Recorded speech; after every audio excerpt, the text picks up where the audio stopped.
Adopted Minefield works with the United Nations Association of the USA in 6 of the most heavily mined countries in the world. We raise funds to clear minefields and also to help survivors of landmine accidents to regain their lives and rejoin their communities. A lot of Rotary clubs have joined the UNA chapters around the country in adopting minefields in one of our programs and raising funds. This is an opportunity where people can, as individuals, as Rotarians, contribute to the global effort to making our world a safer world. Because landmines is a form of terror that terrorizes 1/3 of the world's nations. And as a Rotarian member, knowing that one of the goals is making this world safer for all human beings, this is a perfect opportunity. Mine Action is really about righting a wrong and about basic justice. I travel to probably 2 or 3 Rotary clubs every month around the UK, particularly because I'm based in London in the South East. And I find the Rotary clubs extremely receptive, both directly to my presentations and sending me a cheque, but then thinking through the issue and then very often deciding that they want to do something else on a yearly basis or on a district level. I think it's basically that Rotary clubs like Adopt a Minefield have a very similar ethos in that we're interested in making sure that the absolute maximum amount of money ends up solving the problem, because Adopt a Minefield is one of few charities in the world that pledges 100% of the funds that are raised to clear the minefields and help landmine survivors. The other thing is that, like Rotarians, Adopt a Minefield are very interested in finding solutions, and it's very unusual in the developing world to find an issue where we actually know what the solution is. And unlike other issues such as HIV or poverty in general, we do know what the solution is with landmines, and that's, now that they aren't going into the ground, getting them out of the ground and solving the injustice that I mentioned earlier.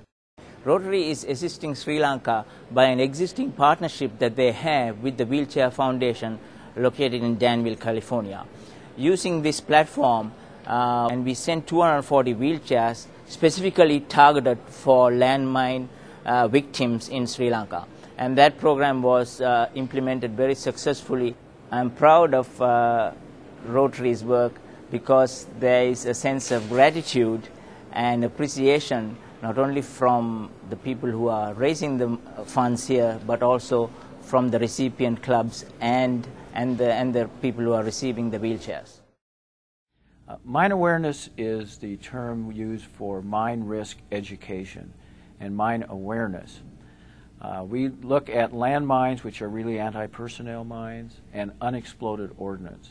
Our education program is one tenet in Mine Action, which could include demining efforts, survivor assistance, victim assistance, education, and diplomacy. In our case, in Quang Tri province in Vietnam, 1 person is injured or killed every week. Children come to our Landmine Education Center, which is in Dong Ha, and we camp out for 2 nights. At that events, we have some of what I call our UXO children. They're the young people who have been victims, and that the other children can actually see them, talk with them, hear their stories, and trying to bring that sort of a safety awareness and the seriousness of what that is. In the time we've been working there now, we have trained through our education center almost 15,000 children. Well, there are a number of ways that Rotarians and Rotary clubs and Rotaract clubs can get involved in landmine action. As this organization that we've set up, Fellowship for Rotarians for Mine Action, we've identified 4 sort of key things that Rotarians can get involved in.